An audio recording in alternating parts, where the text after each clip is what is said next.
Welcome back, guys. Automotive Inq here. So if you saw some of my shorts and you saw the my father-in-law driving, he's the car enthusiast that took the 6.6. I'm finally going to introduce you to Red, Big Red on the channel here.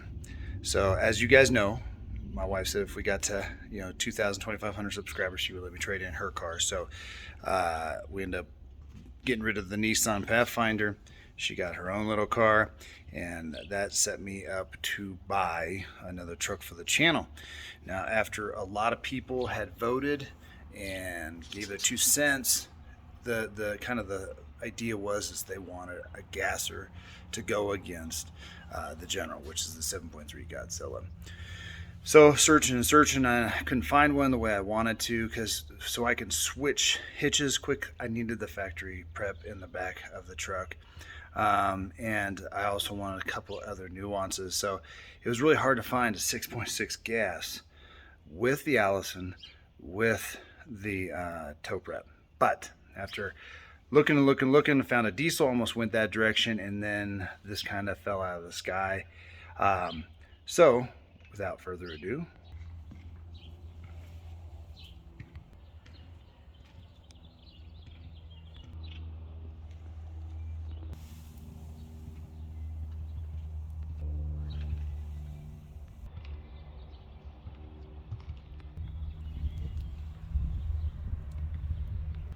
that's right, everybody. This is Big Red. So the cool thing about this truck is, for the channel, is it has everything that we wanted to get, all right, except for the new fancy interior. But after a lot of my watchers have actually said they would prefer probably less tech to have issues with. And a lot of people have actually said they prefer a rubber floor type work truck as long as it has the basic needs. Well, anymore, nobody makes a real bean can type work truck. Okay, you get power windows, air conditioning, and so many other luxuries in the standard truck now. So true work trucks really not that bad. My first work truck was an old SS10, and it literally had a heater with defrost and floor. It was a 2-wheel drive, regular cab, crank window, manual locks, wipers, and a heater. Those was my options. So now they actually offer pretty good stuff. And so right now we have the 24. So the 24, you can see that it has the front fascia that's gotten rid of the big Chevrolet, which I liked it just fine. Now a lot of people would say that the Chevy had a face only a mother could like, and I'll agree, it was unique over the last couple of years, but I liked it. Okay, so new to this year is this bar across with the bow tie. We got a little bit more aggressive looking scoop with the Chevy in it. Now people are gonna bang this because it's fake. As long as it looks cool, it can be fake. It doesn't need to be functional. All right, got the custom wheels. And what a great thing about the custom this year is the way the packaging comes in. So obviously we have the Z71 on this custom, which is pretty much skid plates in the Ranchos. Hit or miss on the Ranchos if people like them or not. I could care less about that, but it is cool to have skid plates. But the biggest guys right here, the 10-speed Allison with a 6.6 liter L8T V8 gasoline engine. But really the way they built this truck this year is they took everything that the custom was kind of missing and gave it to us this year.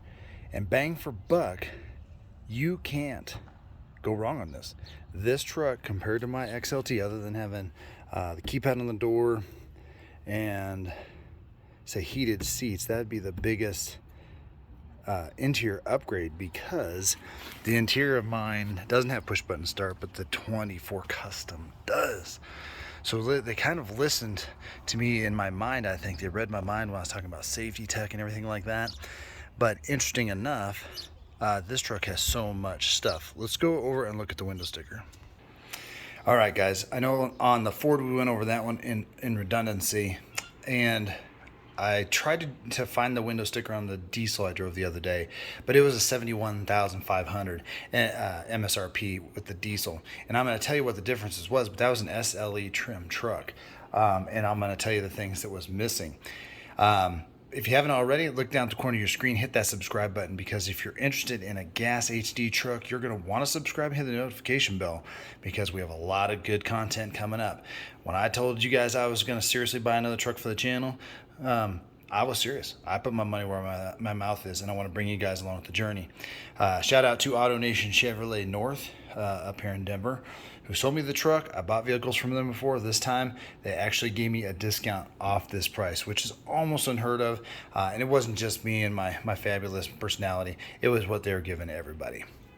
All right, so we got a 24 Silverado 2500 Crew Custom 4x. It says red hot right here, but actually I have some paperwork from GM that they sent me that actually says the pull me over red, which is hilarious, but it is the same color. 6.6 V8 gasoline and Allison 10-speed auto. Now, for all of those people and the naysayers, I confirmed with GM and all of the ordering codes, this is the exact same Allison you get with the Gen 2 L5P. All right, so stuff over here you normally seen, you get the 3 or 36, no sweat there. But some of the new stuff here: automatic emergency braking, forward collision alert, pedestrian alert, lane departure warning, following distance indicator, and a telebeam. That's the automatic high beams.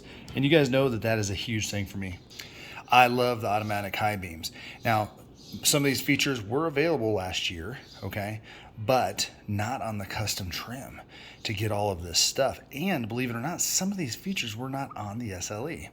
Cruise over here, teen driver I never use, buckle to drive. That's something you probably want to turn off. I'll show you where that's at. And then the rear vision camera, which is standard on almost everything right here.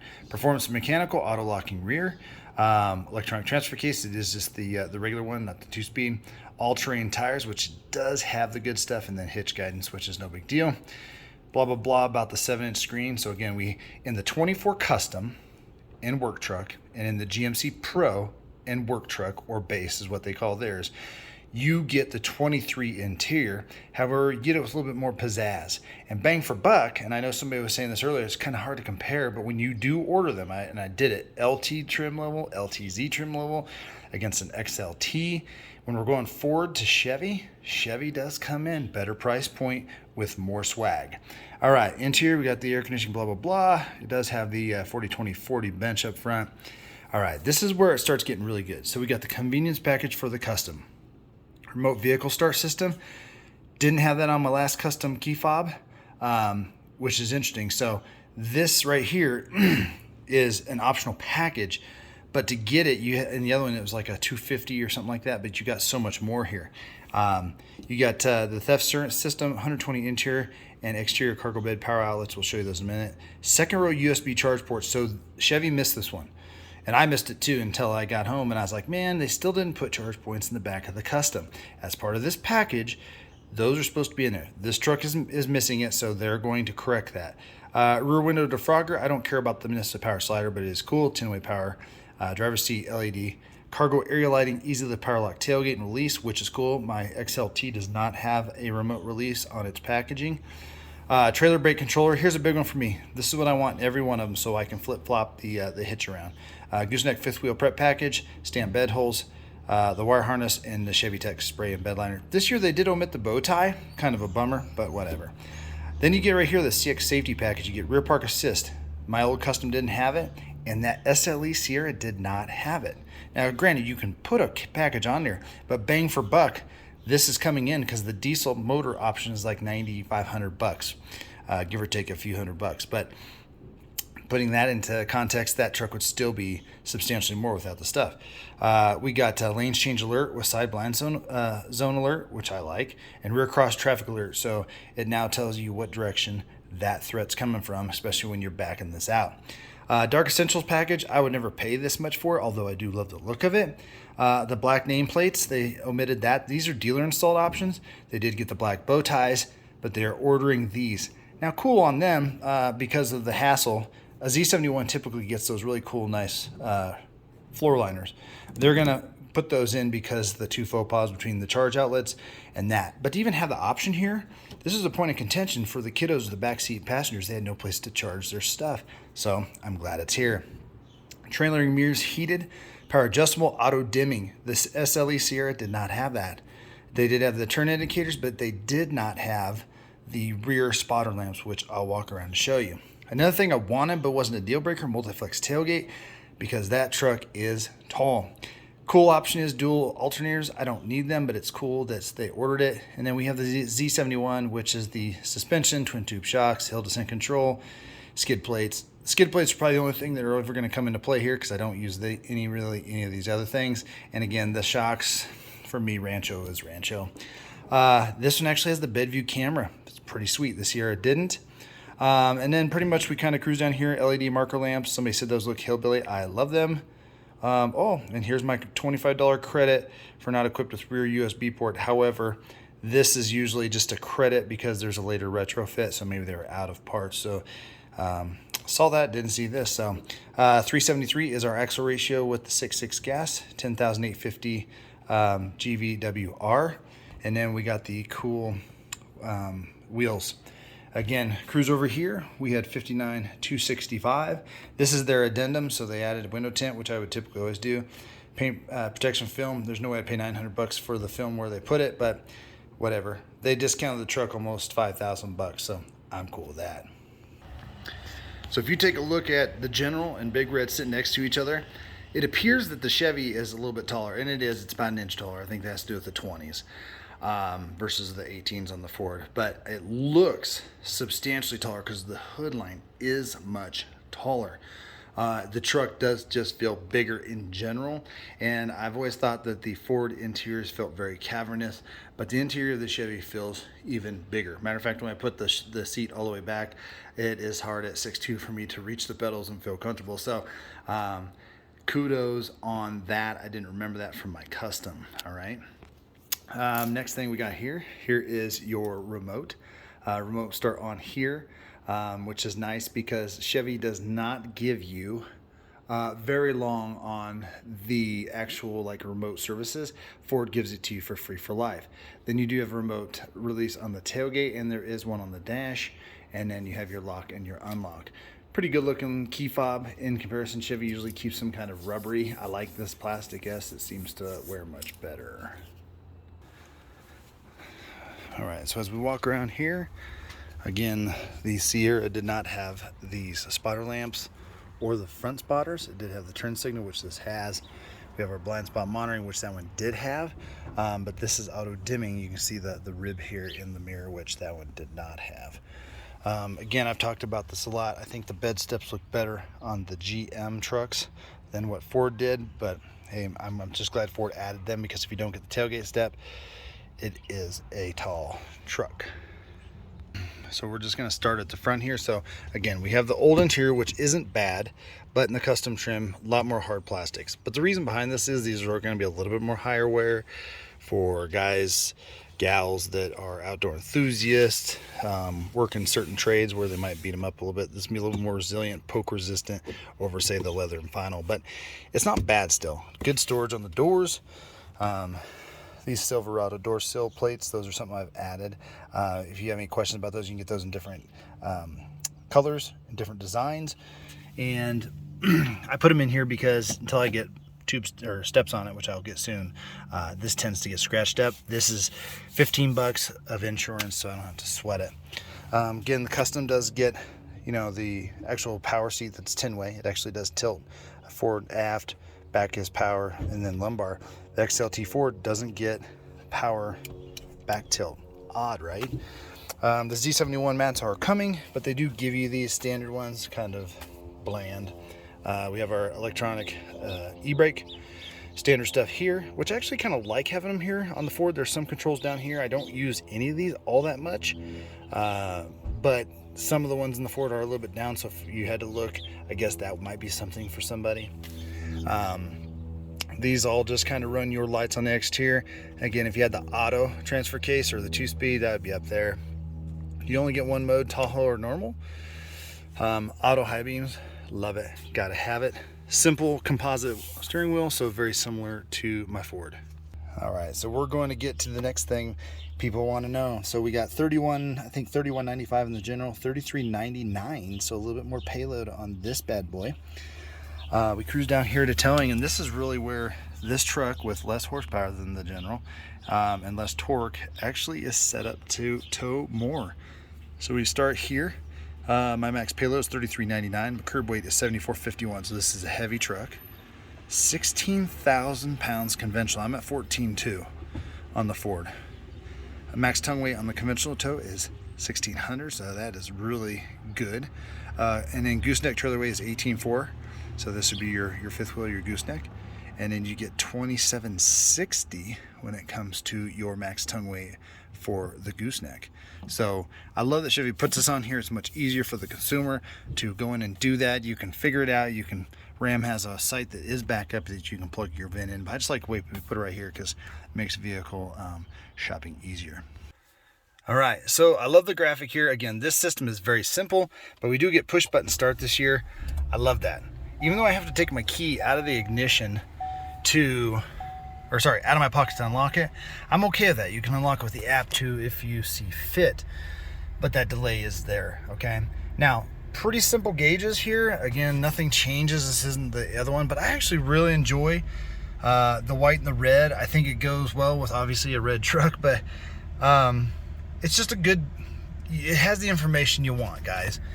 New for at least versus my last custom, you have these little icons here, so if your kiddo buckles up in the back seat and then unbuckles and you start moving, it will illuminate that and ding that more so often. But we have our trip 1, we have our trip 2, you get your fuel range, you have your timer, and you can reset all these by pushing this. Again, there is the more sophisticated one, but really this one gives you all the information you want. It's a pain in the butt to have to reach through, but it is what it is. You got your oil life meter, air life, air filter, brake pads, following distance. So new to this series, part of their safety stuff is you have like a front emergency braking for crash.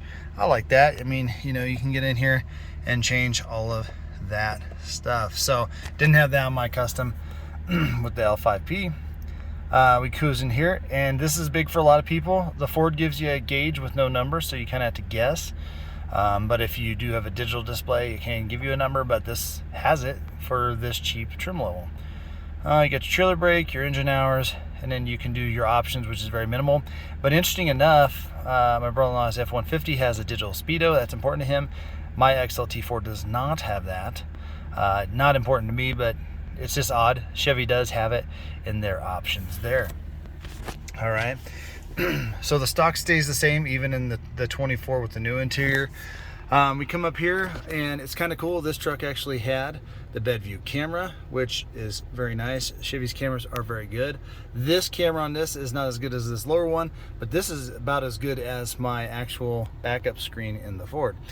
It is auto dimming, so that's kind of nice.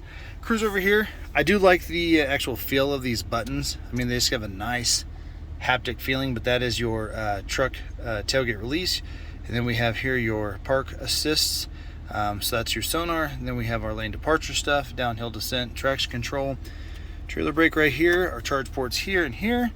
And then we cruise over here and we look at the infotainment system. Again, I don't have a cable in here to show you Apple CarPlay. We'll do that in a different video. But it's very intuitive. Stereo is very decent for a basic trim level truck. This one does, I'm gonna flip the camera over just a little bit, and it does have the lockable storage down below. This upper glove box is actually a little bit bigger than this one versus the new body or new interior. It's not really relevant because I don't use that as much. And I do love my bucket seats, but to be honest with you, I never have enough crap to fill them anymore. So this size is more than adequate for me. All right, so back here we got the rear door sill protectors, and again, just a lot of hard plastic, some rubber on the door. But all in all, we got our dual pockets for the backs of the seats. We got our heater vents, which is a plus. In this model, they didn't put in the, or I guess in this specific truck, they didn't put the little storage bin, but Ford's is way big. It comes out here and then it folds down. And the Chevy one's kind of small anyway, so I'm actually okay that it does not have that. Again, this was a meat and potatoes. Can this thing tow? And then you guys are obviously going to get your own trim level and tailor your truck to you, motor and everything like this, trim packages and stuff that you like. So this was all about getting it. Now, seat comfort, seat build feels about the same as that SLE is. So I don't think they changed bolstering or foam or anything like that. made anything better in that respect. All right, so under the hood, it does look cavernous in there with this motor in here. It looks like there's a lot of room for a lot more stuff. Keeping in mind, they basically build the engine compartments for the diesel, and then the other motors just get to fit in here and enjoy the extra room for activities, I guess. But nonetheless, you'll need a ladder to dump your oil in there. Probably reach over and check in there. You're gonna need to be 6'6" or have yourself a little step stool to kind of refill everything, but you have your washer bottle over here, so it should be easy. And then checking your oil also will be quite a pickle. So as we come over here, you can see, oh, I didn't even realize that. I actually got 2 batteries too. Great. That's basically the engine compartment for the 6.6. So nothing really changed there. Again, it doesn't have the induction system there for the hood scoop there. We end up getting the good tires here for the Z71 pack. And then I do love the 5th wheel tow prep, 4/7 LED lighting. We have the charge, and then you can see the actual camera up there. Tailgate has the easy lift on it, which is nice. All incandescent bulbs on pretty much most of the truck. So we'll be doing some LED swaps. We do have the LED light here, and then you do have the actual like multi-flex tailgate option, which I'll do a separate breakdown on how this works for everybody, just in case you want like a quick tutorial. But it is nice because it does extend the bed, being able to let the tailgate for the most part stay up, and still extend some stuff. And then you know, it's just nice to have more options. And then as we see right there, we have a 4-piece leaf pack, overload. Timbrins are coming. Very beefy. Got the rear fender liners coming, steps coming. We're standing right next to the Godzilla, so you can see right there, you get 2 leaves and an overload. So I'm not knocking my General, but you can tell driving the Chevy, it's built for work. Just looking at the frame cross sections, how it's built, how the cross members are in there, everything like that. It is very, very nice. So that is the introduction to Big Red. Now, as long as you hit that subscribe and the notification, you're going to see all of the stuff coming up very soon as we get out, and we're going to put both these trucks back to the test with even a heavier trailer, a heavier 5th wheel, and we're going to do a 60-mile loop. Right now, fuel economy on this guy is running about 12, and that's in town. So that's about what I expected. That's what I kind of got in most of my Duramaxes. The 2nd gen L5P the other day, I did get a little bit better though on that loop, but that was kind of more highway than it was anything. So please guys, follow me along this journey. Let's have a blast doing it, and we'll see you on the next one.